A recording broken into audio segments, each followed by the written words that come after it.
morning students, welcome to our today's Sanskrit class of Divine Public School। आज हम पाठ 1 से ही वर्कशीट स्टार्ट कर रहे हैं, तो आइए हम समझते हुए इस वर्कशीट को पूरा करते हैं। हमारा अभ्यास नंबर पहला है उचित विकल्पम चित्वा वाक्य पूर्तिम कुरुत। उचित विकल्प चुनकर वाक्य पूर्ति कीजिए। हमें विकल्प के रूप में 2 शब्द दिए हुए हैं। उन 2 शब्दों में से हमें जो सही उत्तर है उसका हमें सिलेक्शन करना है। क के समूह को वर्णमाला कहते हैं। हमने यह पाठ पढ़ा वर्णमाला वाला। इसमें हमने पढ़ा था वर्णमाला की परिभाषा। तो परिभाषा के अंतर्गत हम क्या पढ़ा, वही हमको इसमें से जो राइट उत्तर है उसको लिखना है। तो व्यंजनों के समूह को कहते हैं या वर्णों के समूह को। तो छात्रों, आपको याद है कि वर्णों के समूह को वर्णमाला कहते हैं, इसलिए हम इसमें क्या भरेंगे, वर्णों के समूह को वर्णमाला कहते हैं। याद है ना आपको अच्छी तरह से? क्या कहेंगे? वर्णों के समूह को वर्णमाला कहते हैं। तो हमारा आंसर क्या होगा इसमें? वर्णों। लगाइए इस पे टिक। ये तो हमारा पूरा वाक्य बन गया है। वर्णों के समूह को वर्णमाला कहते हैं, जो कि यह वर्णमाला की परिभाषा हो गई। यदि आपसे परिभाषा भी पूछी जाए तो आप यही उत्तर दे सकते हैं कि वर्णमाला किसे कहते हैं। तो वर्णों के समूह को वर्णमाला कहते हैं। जिस प्रकार से फूलमाला होती है ना, तो फूलों का समूह होता है तो वह फूलमाला कहलाती है। उसी प्रकार से वर्णमाला में वर्णों की माला होती है। तो वर्णों की पंक्ति को या वर्णों के समूह को वर्णमाला कहते हैं। ख व्यंजनों का उच्चारण के बिना नहीं हो सकता है। हमने देखा कि व्यंजनों के उच्चारण के लिए हमें किसकी आवश्यकता होती है। जो भी, जैसे मान लीजिए हम बोल रहे हैं क, तो क जब हम बोल रहे हैं तो क के साथ हमें लास्ट में कौन सी ध्वनि सुनाई दे रही है? क। तो हमें अ सुनाई दे रहा है लास्ट तक, तो यानी उसमें स्वर का मेल होता है। जैसे हम बोल रहे हैं की, तो की के बाद में हमें ई भी सुनाई दे रहा है की, तो ई की ध्वनि भी आ रही है, तो ई एक स्वर है। तो हमारा राइट आंसर क्या होगा? ख वाले में व्यंजनों का उच्चारण स्वर के बिना नहीं हो सकता है। यदि हमें व्यंजनों का उच्चारण करना है तो हमें स्वरों की सहायता लेना पड़ती है। तो हो जाएगा व्यंजनों के उच्चारण स्वर के बिना नहीं हो सकता है। और इसकी परिभाषा होती है कि व्यंजन किसे कहते हैं। तो हम बोलते हैं कि व्यंजनों के उच्चारण के लिए हमें स्वरों की सहायता लेना पड़ती है, तो वह व्यंजन कहलाते हैं। ग वर्णों को अलग करने की प्रक्रिया कहलाती है। जब हम वर्णों को, जब कोई शब्द दिया हुआ है ना, हम पढ़ेंगे नीचे दूसरे अभ्यास कार्य में वर्ण विच्छेद करना। तो जैसे मान लीजिए हमारा वर्ण भावना है, तो भावना एक शब्द है।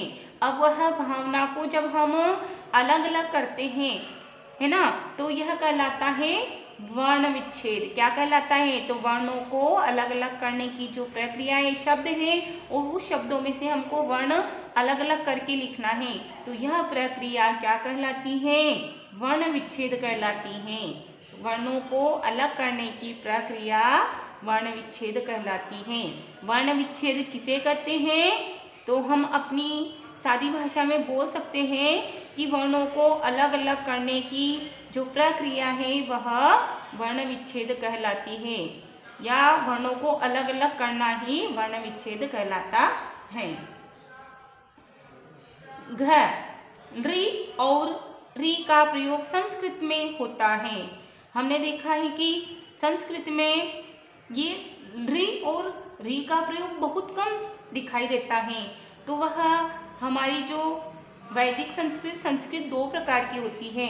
एक तो होती है वैदिक संस्कृत और दूसरी होती है लौकिक संस्कृत। यह आधुनिक संस्कृत तो बोल नहीं सकते, उसको लौकिक संस्कृत बोलते हैं। तो यहाँ पर सिर्फ वैदिक संस्कृत ही दिया हुआ है, यानी हमारा राइट आंसर होगा वैदिक संस्कृत, क्योंकि जो भी हम मंत्र वगैरह जो उच्चारण करते हैं उनमें ही ज़्यादा इस नृ और री का प्रयोग दिखाई देता है।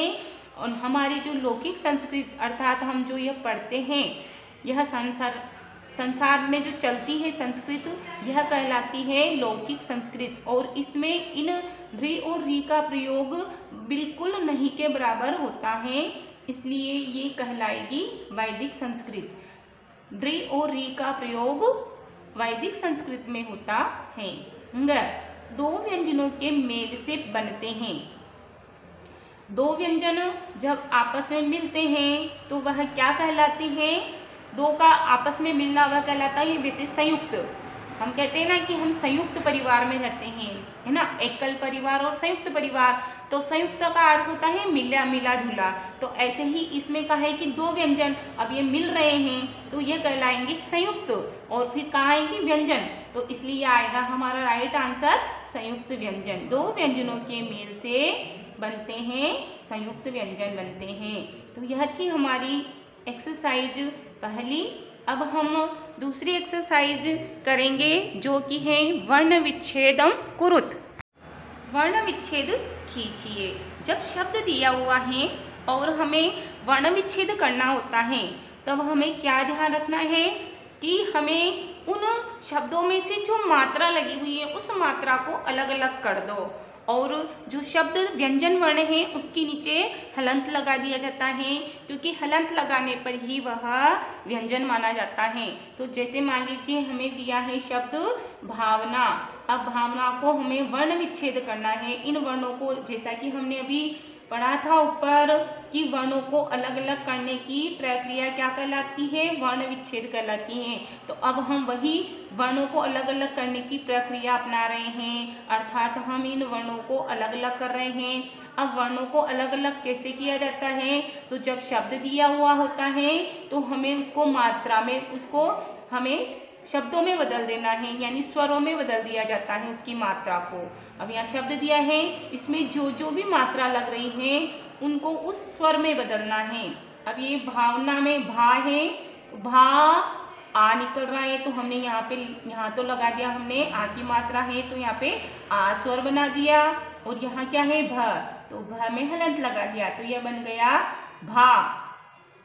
अब अगला वाला है व, तो वह से कौन सा स्वर निकल रहा है? अ, तो हमने यहाँ पे लिख दिया अ, और यहाँ पे है ये व व्यंजन वर्ण। तो भ तो व्यंजन वर्ण, आ स्वर मिलकर के बना भा। ऐसे व व्यंजन वर्ण, इसमें से हमें अ की ध्वनि सुनाई दे रही है तो यह बन गया दोनों मिलकर व।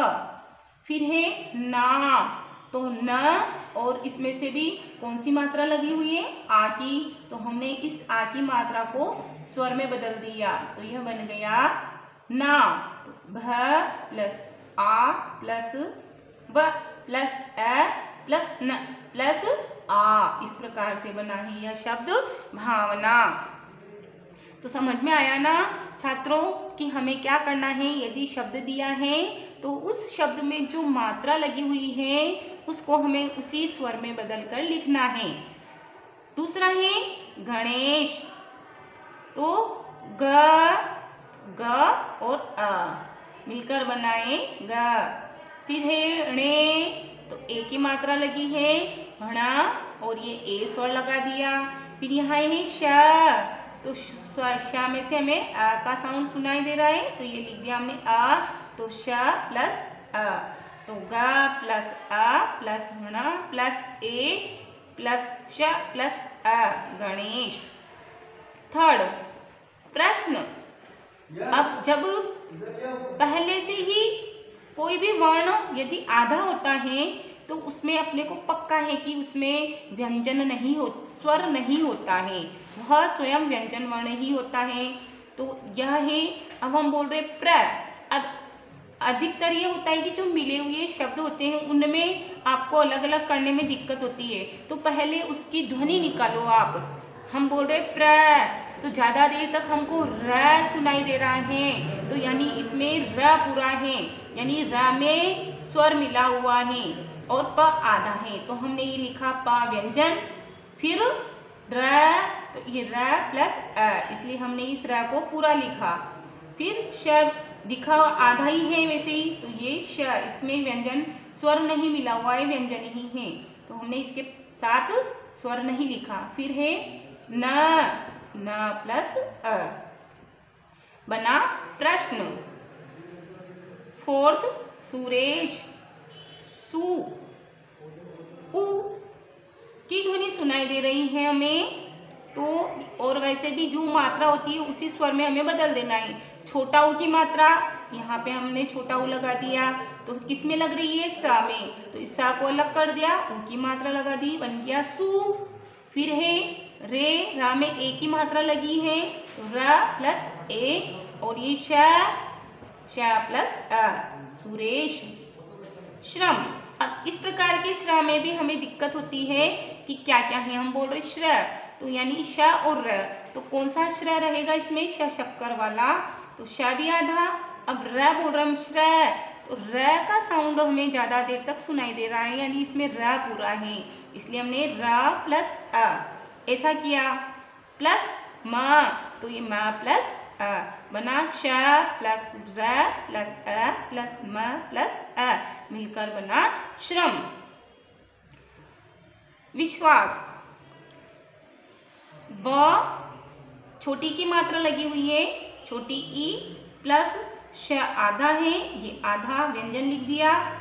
फिर व, वा आ स्वर है, व प्लस आ स्वर लिख दिया। फिर स पूरा है, स प्लस अ। मुनि, म प्लस उ की मात्रा है, उ स्वर लगा दिया है। ना में ई की मात्रा है, ना प्लस ई स्वर लिख दिया। ब्राह्मण, अब हम बोल रहे हैं ब्रा, तो यहाँ पर भी इसमें र का साउंड ज्यादा देर तक सुनाई दे रहा है, और र में कौन सी मात्रा लगी है बाद में लास्ट में, आ की, तो बा आधा है, फिर प्लस र प्लस आ, ब्रा। अब उसके बाद में है यहाँ पे ह का नंबर, ये ह भी आधा है, हलंत लगा हुआ है, यानी वह व्यंजन वर्ण ही है। ह, म पूरा है, यानी उसमें स्वर मिला हुआ है, म प्लस अ, और ण भी पूरा है, ण प्लस अ, बना है ब्राह्मण। तो छात्रों, आज हमने सिर्फ वर्कशीट के अंतर्गत सिर्फ अभ्यासकारी नंबर 1 और 2 ही हल किया है।